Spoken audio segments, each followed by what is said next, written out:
Bismillahirrahmanirrahim. Elhamdülillahi Rabbil alemin. Vesselamu vessalatu ala aşrafil enbiya'i vel mursalin. Habibina habibi ilahil alemin. Seyyidina ve nebiyyina ve mevlana Abul Qasimil Mustafa Muhammed.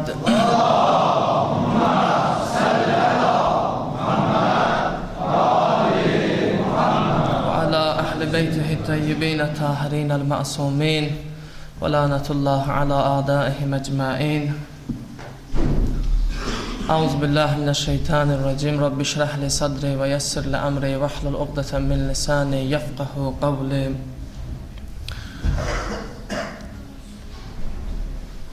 أوصيكم ونفسي بتقوى الله.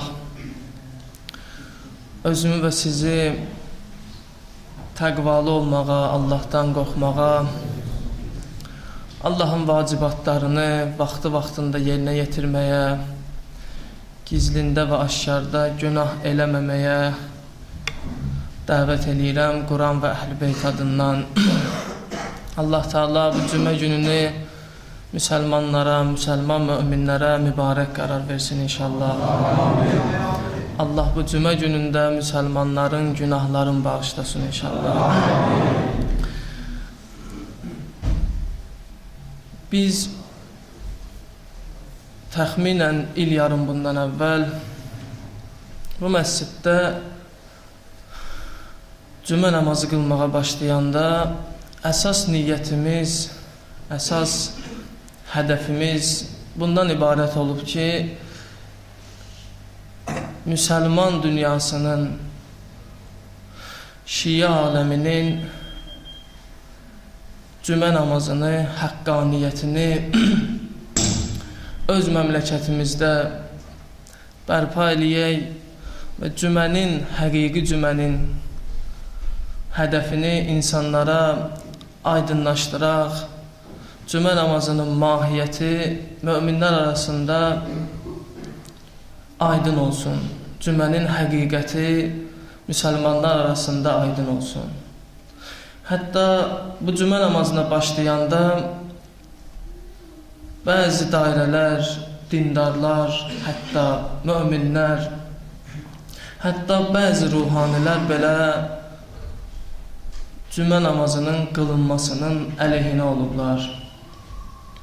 Və onlardan müxtəlif yerlərdə, söhbətlərdə sual eləyib soruşanda əksəriyyətinin cavabı bu olub ki, bunu əvvəlcədən qeyd eləyim, şəriət baxımından cümə namazına qılınmaması üçün heç kəs dəlil gətirə bilməyib və gətirə bilməz də. Çünki bu şəriətdə belə bir qayda qanun yoxdur. Və biz onlardan soruşanda, onlar bizə deyəndə, onların əsas dedikləri bu olub ki, siz bəzi təriqətlər bəlkə inciyər bu sözümüzdən, amma bu reallıqdır, gərək bunu deyək. Əhl-i sünnənin bəyəndiyi cümə namazı qılırsınız. Yəni, haqqı deməyəcəksiniz, haqqı demirsiniz. Cümənin mahiyyəti budur, insanların, möminlərin problemləri, dərd-sərləri müzakirə olunsun, haqq deyilsin, haqq bərqərar olsun, müsəlmanların dərdinə şərik çıxılsın. Ki, bunları deməyəcəksiniz, o cümə namazını qılmaqdansa elə zöhrlə əsri qılıb, adi xütbə ilə söz dini dəyərlərdən bu kifayətdir. Çoxlarının, əksəriyyətinin iradı bu olub. Amma həmd olsun Allaha ki, hesab eləyirəm ki, bu məsciddə qılınan cümə namazının mahiyyəti, şəffaflığı bir çox insanlara, demək olar, kim ki irad bildirirdi, kim tərəddüddə idi, kim ki şəkk eləyirdi, onlara aydın oldu ki, əsl cümə namazı necə olur, cümə namazının mahiyyəti nədən ibarətdir, cümədə insanlar yığışarlar, bir-birinin dərdinə şərik olarlar, müsəlmanların problemi həll olar. Elə bilirəm, biz buna tam da nail ola bilməsək, qismən, böyük əksəriyyətlə nail ola bilmişik. Bunu da bugün deməkdə məqsədimiz ondan ibarətdir ki, görünən tərəf hər zaman bir şey ki görünür, onu bəzi qüvvələr müxtəlif istiqamətlərə yönətmək istəyirlər. Amma şəffaflıq və əməllə cavab vermək bu ən böyük nailiyyətdir və ən böyük uğurdur. Bu müsəlmanların dərdinə də çevrilib ki, bəzən dindarlar da öz rahatlıqlarını qorumaq üçün bəzi işlərə süst yanaşırlar, laqeyd yanaşırlar. İnsanın dünyada rahatlıq axtarması bu normal bir şeydir. Düzdür, Peyğəmbərimiz buyurub, dünyada rahatlıq axtarmayın, Allah onu axirətdə qərar verib. Amma insanlar yenə də öz rahatlıqlarını dünyada yaşadıkları müddətdə qorumağa çalışırlar. Rahatlıq əlindən çıxmasın deyənə bəzi insanlar öz şəxsi mənafeylərinə görə, şəxsi rahatlıqlarına görə hətta bu qədər cürət tapırlar ki, dinə də əl uzadırlar. Rahatlığı əldən verməmək üçün bütün iyrəncliklərə əl atırlar. Rahat yaşayışı təmin eləmək üçün, təmin elədikləri rahat yaşayışı qoruyub saxlamaq üçün nəyə istəyirsən əl atırlar. İstəyirəm müsəlmanların hələ də qalan problemlərini danışaq, onlara toxunaq bir-bir. Məlumunuzdur ki, ümumi məsələ olan Azərbaycanda hicab qadağası hələ də rəsmi surətdə öz həllini tapmayıb.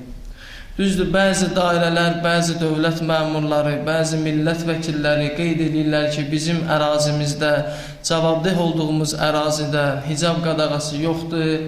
Məktəblərdə, digər yerlərdə şagirdlərin, müəllimlərin məktəbə hicabla getməsinə maneçilik yoxdur ki, axırıncı məsələlərdə bizim ərazinin də millət vəkili bu barədə çıxış eləmişdi.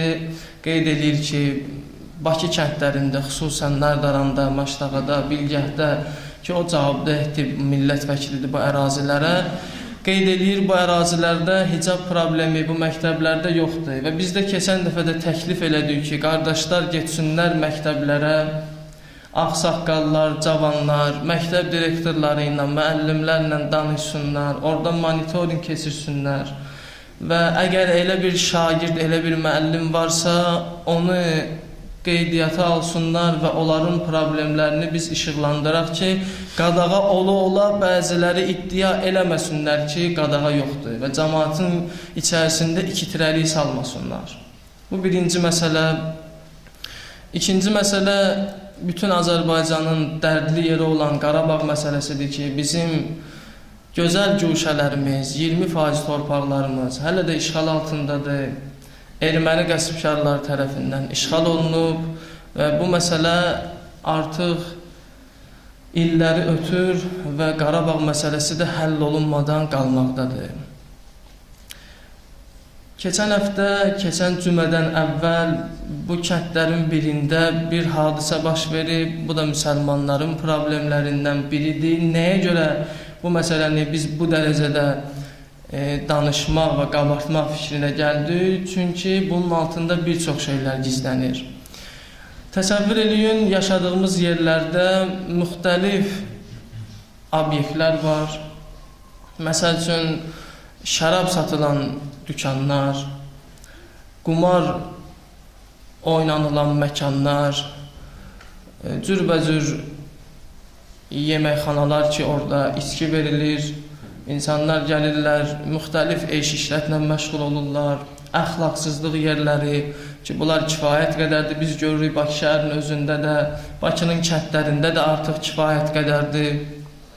Bunların müqabilində Bilgəh kəndində mömin qardaşlar bu yeməkxanalardan birini, daha doğrusu bu kafelərdən birini fəsaddan təmizləyərək ki, orada içki verilirdi, orada gəlirdilər, içkili halda bir-biri ilə dalaşırdılar, başqa-başqa cinayətlər baş verirdi. Ondan əlavə bəzi hallarda gəlirdilər, stol-üstü oyunlar vasitəsilə qumar oynayırdılar, müəyyən mübahisələr düşürdü. Yəni bir sözlə o kəndin, ətraf kəndlərin, üzr istəyirəm ifadəmə görə, avara insanları yığılırdı bir yerə, fəsad yeri yaradırdılar. Sağ olsun dindarlar, namaz qılanlar, mömin qardaşlar o yeri icarəyə verən şəxsdən götürüb, dini ab-ı havada bir çay evi düzəltdilər. Onlar bu çay evini düzəltməklə bir neçə fəsadın qarşısını aldılar. Biri buydu ki, daha orada qumar oynanılmır. Biri budur, daha orada spirtli içkilər verilmir, içilmir. Halal süfrə verilirdi, kəndin cavanları, ağsaqqalları, yaşlıları gəlirdilər orada istirahət edirdilər. Yəni, halal süfrənin müqabilində gözəl bir məkan düzəltmişdilər. O məkana daxil olanda da narahat olmurdun, kimsə söyüş söyər, kimsə üzr istəyirəm, küfr eləyər, başqa hadisələr baş verər. Çox gözəl bir ab-ı hava, möminlərin istirahət mərkəzi kimi bir yer düzəltmişdilər. Bu sonuncu məlum hadisələrdən sonraki bir dənə gərgin cümə yaşadı bizim bəzi dairələrimiz ki, narahat oldular. Həmin cümə ərəfəsində gəlib o dindarlara təzyiq eləməyə başladılar. Təzyiq elədilər ki, bu çay evini bağlamalısınız, yaxud da biz gəlib bura basqın eləyəcək, burada olanların hamısını həbs eləyəcək. Müxtəlif adlarla başladılar bu çay evini işlədən qardaşlara, möminlərə təzyiq eləməyə. Və bu təzyiqlərin müqabilində öz işlərini reallaşdırdılar. O çay evi ki, onlar fəsaddan təmizləmişdilər, onu halal yolla, dini ab-ı hava yaradaraq düzəltmişdilər, onu bağlatdırdılar. Biz buradan deyirik, nəyə narahat olursan? Nəyə? Narahat olmalı məsələ istəyirsənsə, biz danışmırdıq. Bax, indi sayaq sənin üçün, sən bu kəndlərdə nə qədər problem var, biz danışaq. Və sən başla bunlardan narahat olmağa. Niyə narahat olmursan kənddə 2 gün yağış yağan kimi Bakı kəndlərində?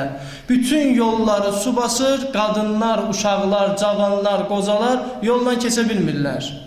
Saatlarla tıxac yaranır, maşınlar suyun əlindən bir tərəfdən o bir tərəfə hərəkət edə bilmirlər. Buna görə narahat ol. Əgər sən kəndivin halına yanırsansa, buna görə narahat ol. Niyə narahat olmursan? Niyə narahat olmursan? Bir dənə əməlli başlı xəstəxana yoxdur Bakı kəndlərində.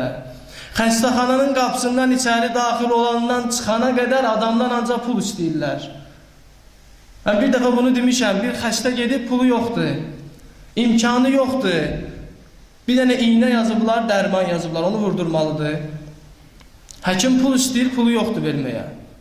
Kasıbdır, cəmaatın vəziyyəti çox ağırdır.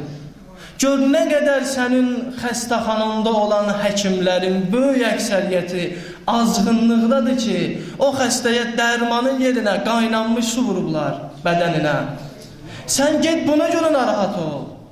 Məktəbdə məlumdur bu son hadisə, 17 yaşında qız uşağı məktəbdən pul istəyiblər, nəyəsə görə pul yığıblar.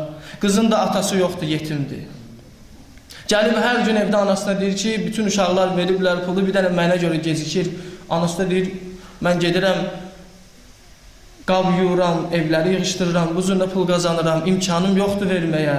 Hər gün gəlir müəllim, onu qaldırır sinifdə, deyir, nəyə görə gətirməmsən pulu, onda imkanı yoxdur, yetim uşaqdır. O vəziyyətə gəlib çatır ki, bir gün xalası gəlir onlara, deyir, öz xalasına qız ki, vəziyyət belədir, məni narahat edirlər məktəbdə, pul istəyirlər, mən utanıram şagirdlərdən, öz sinif yoldaşlarımdan. O çıxardır, ona pul verir, aparır, verir məktəbə. Anası xəbər tutur məsələdən. Anası danlayır qızı. Deyir, niyə ölüb yerə girmirsən ki, ağız açırsan, istəyirsən başqasından pul? O qədər təzyiq edirlər məktəbdə, evdə uşağa. Bunu televiziyada da göstərdilər. 17 yaşında qız uşağı 8-ci mərtəbədən atır özünü aşağı. Sən bundan danış. Niyə danışmırsan bunları? Səni narahat edir dindarlar, bir dənə çay evi açıblar, gəlib onu bağlamağa can atırsan. Niyə narahatsan ondan? Ona görə narahatsan ki, orada qumar oynamırlar. Ona görə narahatsan ki, orada araq içmirlər. Ona görə narahatsan ki, orada dava dalaş düşmür, orada söyüş söymürlər, küfr eləmirlər. Buna görə narahatsan. Sənin narahatçılığın nəyə görədir? Nədən narahatsan? O qədər problemlər var, biz bunları sayanda deyirlər bizə siyasi söhbət edirsiniz. Axı biz siyasi söhbət eləmirik. Biz cəmaatın dərdini deyirik. Və siz bizim üstümüzə gəldikcə biz bunları daha da şiddətlə deyəcəyik. Bugün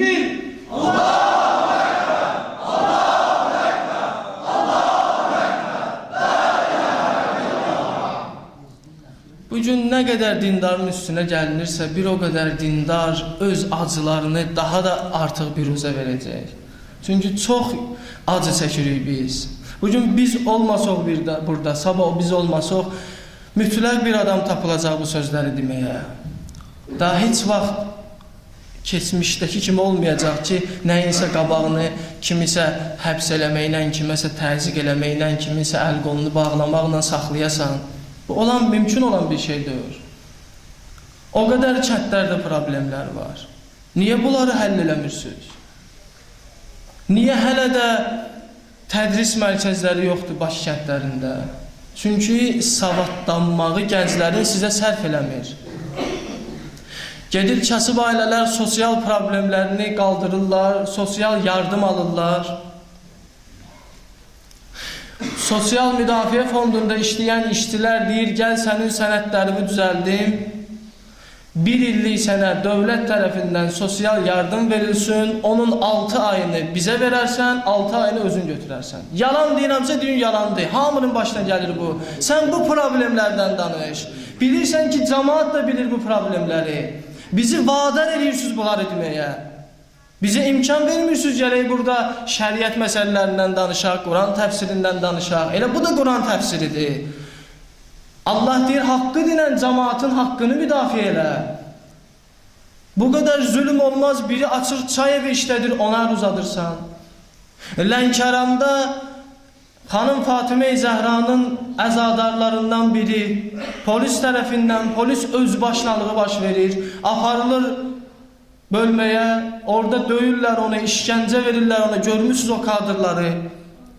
Axırda 3-cü mərtəbədən atırlar onu aşağı ki, özü depresiya düşüb, atıb özünü aşağı. O qardaşımız şəhid olub orada, bütün Lənkəran cəmaatı onu müdafiə edir. Biz də buradan Lənkəranda olan ruhanilərə, qardaşlarımıza səslənirik. Biz də onlarla, biz də onları dəstəkləyirik. O qardaş şəhid olubsa, məsciddə göstərdiyi xidmətə görə şəhid olub. Xanım Fatimə-i Zəhranın əzadarı olduğuna görə ona işgəncə veriblər. Sən narahatsan, bir nəfər məsciddə canfaşanlıq eləyir, ona görə narahatsan. Bir yerdə xanım Zəhra əzadarlığı qururlar, görürsən bütün Azərbaycanda neçə gün əyyam-ı Fatimiyyə oldu, cəmaat şənlik mərasimi keçirmədilər. Xanım Zəhranın əzasını saxladılar. Hərə bir vasitə ilə xidmət göstərir. Buna görə narahat olursan. Axı nədir bu narahatçılıq? Bir nəfəri tutasan, aparasan bölməyə, öz başınalıqla döyəsən. Sonra atasan onu bölmənin 3-cü mərtəbəsindən aşağı. Deyəsən ki, bu adam ağlından çıxıb. Bu zülmə dözmək olmaz. Buna dözmək o deməkdir ki, sabah hamımızın başına gələ bilər bu. Hamımızın başına gəlmək bir tərəfə, İslam Peyğəmbəri buyurur, dünyanın o başında bir müsəlman fəryad eləyə, kimsə onun dadına çatmasa bizdən döyür. Axı biz bunları danışanda siz narahat olursunuz. Elə eləyin ki, bu hadisələr olmasın və biz də bunları danışmayaq. Oturmuşsunuz rahat halda, hər nə istəyirsiniz, eləyirsiniz, amma dindara sataşmaq olmaz. Məxsusən əhl-i beyt aşiqlərinə sataşmaq olmaz. Bunun acı nəticəsi olar sizin üçün. Nə qədər problemlər var ki, biz onları danışa bilərik, deyə bilərik. Bu narahatçılığın səbəbi nədir? Biz soruşuruq, səbəbi nədir? Nəyə görə bu qədər narahatsan ki, cəmaat görürsən, batili təmizləyir, günahdan təmizləyir, fəsaddan cəmiyyəti təmizləyir. Bu fəsaddan təmizlənməyə görə sən niyə narahatsan? Deməli, fəsad əhlisən. Deməli, batilin başında dayananlarsınız. Deməli, batili müdafiə edənlərsiniz. Və çox narahat edici bir məqam budur ki, bəzi dindarlar, bəzi ruhanilər də hətta bu məsələlərdə özlərinin, öz çirkin mövqeylərini gizlədə bilmirlər. O çirkin mövqeyi ki tutublar, onu gizlədə bilmirlər, onu nümayiş elətdirirlər. Biz başlasaq, məxsusən bu yaxın kəndlərin, Məşdağanın, Nərdaranın, Bilgəhən sosial və başqa problemlərindən danışmağa, Allaha and olsun bu kəndlər yatmış şirə bənzəyir. Onu siz də yaxşı bilirsiniz. Birdən əgər bu şir oyansa, hambuzu dağıdar. Bunu bilirsiniz. Allahu Ekber! Allahu Ekber! Allahu Ekber! Bunu çox yaxşı bilirlər. Yaralı pələngdir Bakı kəndləri. Biz müstəqillik qazanandan Bakı kəndlərində heç bir inkişaf görməmişik. İndi istəyirsiniz ki, bu problemləri bir qabardaq danışaq. Çıxırsan, dayanırsan dayanacaqda o bilgəhdə çayçını bağlatdıran bəzi insanlar eşitsinlər, bilsinlər, bunu geçsinlər, kəndin nəqliyyat problemini həll eləsinlər. Yarım saat, 40 dəqiqə yağışın altında gözləyirsən, bir dənə avtobus tapa bilmirsən. Bu qədər özbaşlanıq olmaz ki, biz məcbur oluruq bunları deməyə, bu problemləri saymağa. Nə vaxt gəlib cəmaatın dərdinə şərik oldunuz? Hələ biz danışmırıq, cəmaat işıq pulu verə bilmir, qaz pulu verə bilmir, dolana bilmir, iş tapa bilmir və s. və ilə axır. Gedirsən bir dənə sənət dalıca süründürürlər adamı. Hamısı dilənir, hamısı rüşvət istəyir. Biz bunlardan danışmırıq. Bizi vadar edirlər ki, bunlardan danışın. Və təqsir də elə bizdədir ki, nəyə görə bu vaxta qədər susmuşuq, danışmamışıq. Və bugün də gəlib bizim dinimizə əl uzadırlar. O dinə əl uzadan insanlar bilsinlər. Bu dindarın bir əqidəsi var. Əqidəsinin başında şəhadət dayanır. Şəhadətə qarşı heç bir məktəb mübarizə apara bilməz. Bu insan bilir ki, bir gün öləcək və arzusudur şəhid olmaq. Ay yazıq, sən elə ki, onun şəhadəti sənin əlindən olmasın. Təkbir! Allahu Ekber! Allahu Ekber! Allahu Ekber! Allah Teala bizləri Qurandan və Əhl-i Beytdən ayrı salmasın inşallah. Allah'a verə İzzət-i Cəlalına, Allah Təbarək və Teala məhbus qardaşlarımızı, məhbus dəyərlərimizi İzzətlə, şərəflə azad eləsin inşallah. Bismillahirrahmanirrahim. İzə cəə nəsrullahi vəl-fətih və rəaytən nəsə yədxuluna fi dinillahi əffacə fəsabbih bihamdi rabbikə və estəğfirhu innəhu kənə təvvabə. Sadaqallahul aliyyul azim. Vəssalamu aleykum və rəhmətullahi və bərəkatuh. Allahumma salli ala Muhammed və ali Muhammed. Allah'ın zamanlarına sorunun tərbiyəsinə, salamatçılığına, bizlər alana həqiqət siyər və şiyələrini almamıza salavat zikrəliyə. Allahumma salli ala Muhammed və ali Muhammed.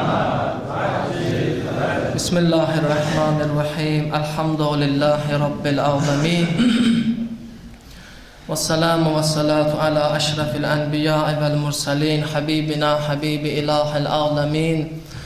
Seyyidina ve nebiyyina ve mevlana Ebil Qasimil Mustafa Muhammed.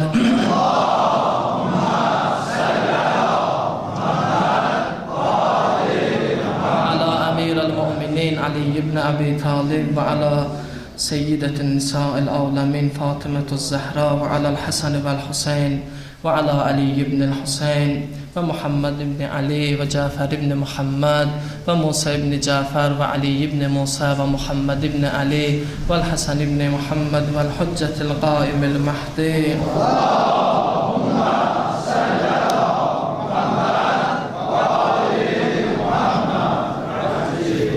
عجل الله تعالى فرجه الشريف. اللهم اغفر للمؤمنين والمؤمنات والمسلمين والمسلمات الأحياء منهم والأموات. أوصيكم ونفسي بتقوى الله. Qiyamət günündə insanların bir çox şəfaətçiləri var, bir neçə vasitə var ki, onlar insanlara şəfaət eləyərlər. Yaxşı olar ki, insan dünyada olanda bu neymətlərin qədrini bilə, bu neymətləri yaxşı tanıya və bu neymətlərdən möhkəm yapışa. O neymətlər hansılardır? İslam Peyğəmbərinin bizə əmanət qoyub getdiyi Quran-ı Kərim və Əhl-i Beyt. Allah rəhmət eləsin, Axund Xorasanlı böyük şəxsiyyətlərdən biri olub. Onun böyüklüyünə dəlil olaraq tələbələrinin bir neçəsinin adını çəkmək olar. Şəhid müdərris Ayətullah Xoyi, Ayətullah Burcerdi. O ağa dünyadan köçəndən sonra tələbələrindən biri onu yuxuda görür, deyir, ağacan, axirəti necə gördün? Ağa yuxuda tələbəsinə deyir, mən deyir, axirət haqqında bir söz deyə bilərəm ki, dünyada gecə-gündüz təbliğ elədiyim, insanlara məktəbinin mahiyyətini çatdırdığım İmam Hüseyin əleyhissalamı tanıya bilməmişəm. Mən onu axirətdə tanımışam. Dünyada mən Hüseyin haqqında nə qədər məqalələr, kitablar yazmışam, onun məktəbini tədris eləmişəm, amma Hüseyin ibn Əlini dünyada olarkən tanıya bilməmişəm. Mən onu axirətdə tanıya bilmişəm. Onun əzəmətini mən öləndən sonra görmüşəm. Odur ki, yaxşı olar insanlar əllərində olan neymətlərin, fərq eləməz, ilahi neymətlərin hər hansı bir olur olsun, onun qədrini bilə. İnsan imamlarının həyatını yaxşı öyrənə, insan Quranı yaxşı öyrənə, bunların xətti ilə gedə, insan məscidinin, aliminin qədrini bilə.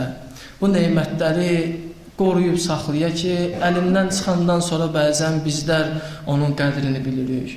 Qiyamət gününün hədislərdə var, ən böyük şəfaətçilərindən biri çox maraqlıdır, Quran-ı Kərimdir. Rəvayətdə var, deyirlər, Quran-ı Kərim qiyamətə, məhşər gününə gözəl insan surətində gələr. Gələr, keçər şəhidlərin yanında dayanar, şəhidlərin cərgəsinin yanında gələr. Bir çox insanlar, əksəriyyət onu tanımazlar. Quran-ı Kərim Allaha yönələr. Allah deyər, ay mənim insanlara olan haqq sözüm, bugün istə, nə istəsən sənə əta edilər. Nə istəsən insanlar haqqında, kimin haqqında şəfaət istəsən, bugün verilər. Sonra deyəcək, insanları necə gördün dünyada? Quran-ı Kərim buyurar ki, onlardan bəziləri məni qorudu, məni müdafiə elədilər. Mənim ayələrimin həqiqi bəyanını insanlara çatdırdılar. Ayələrimin tərif olunmasının qarşısını aldılar. Ayələrimi qorudular. Ayələrimdə olan hökmləri bərqərar elədilər. Amma bəziləri də buna əməl eləmədi. Və Quran